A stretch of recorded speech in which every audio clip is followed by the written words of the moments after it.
Good evening, everyone. Welcome back to Twin States News. I'm Nicole Menner. Mississippi State baseball coach Chris Lemonis made one of his first moves as head coach last week when he hired Scott Foxhall as pitching coach. The two have actually played and coached against each other for the majority of their careers at rival schools, so the two already know each other pretty well. You know, hiring the pitching coach in this day and age is a little tougher because you're looking for a really experienced pitching coach. You're looking for a guy who takes care of arms and has arm care, and then a good fit for your staff. And I don't know if people realize, but me and Coach Foxhall, we played our whole career against each other and coached against each other for about, I'd say, 16 years at our rival schools. So I've known him a long time. I trust him. I know how good a guy he is. We've always had a great relationship, and that's not very common when you have rival schools. So being able to keep that relationship over the years has been huge. Excitement, that's my initial thoughts. A lot of talent.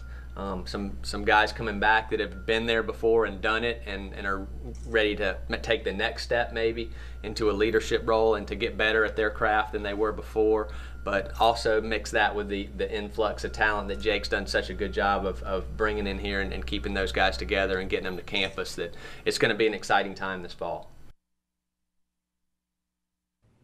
The Atlanta Braves, one of the teams that pretty much came out of left field this season, no pun intended, are in serious contention to win their division. 1.5 games back from the Phillies with a 54-44 record and the non-waiver trade deadline rapidly approaching. So what will the Braves do?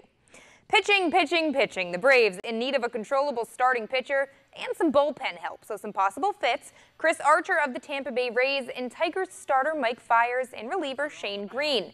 The Rays and Tigers have had scouts following the Braves' top minor league prospects over the last few weeks, and GM Alex Anthopoulos has said he's looking for players they can control rather than just rentals. He also made sure to note they can afford to add a starter reliever and a bat, so willing to clean out some of their prospects. We'll be keeping a close eye on them in this next week. The deadline, 4 p.m. Eastern Time next Tuesday. Meanwhile, the rest of the MLB, the hot stove's starting to heat up. The Dodgers felt they were a contender, wasted little time acquiring Manny Machado last week, and late last night, the New York Yankees making an addition by trading for Orioles closer Zach Britton. The All-Star has dealt with injuries this season, but has a 3.45 ERA and is 4 of 5 on save opportunities so far this season. Their biggest rival, the Boston Red Sox, leading the AL East, heard of that trade and said, "Well, I'll raise you Nathan Eovaldi." The Sox dealing Jalen Beeks for an emerging Eovaldi, who, other than his one hiccup against Minnesota last week, has accumulated 4 quality starts in his last 5 outings.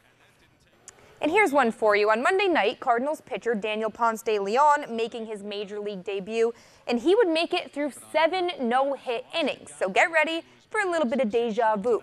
Cardinals pitcher Austin Gomber making his MLB debut last night, and he had a no-no going into the 7th inning as well, but he would have a little bit of an interruption. The fire alarm at the Great American Ballpark in Cincinnati started to go off, delaying the 7th inning after he got the first out. Once play resumed, Joey Votto would break up the no-no bid with a single, and it was over.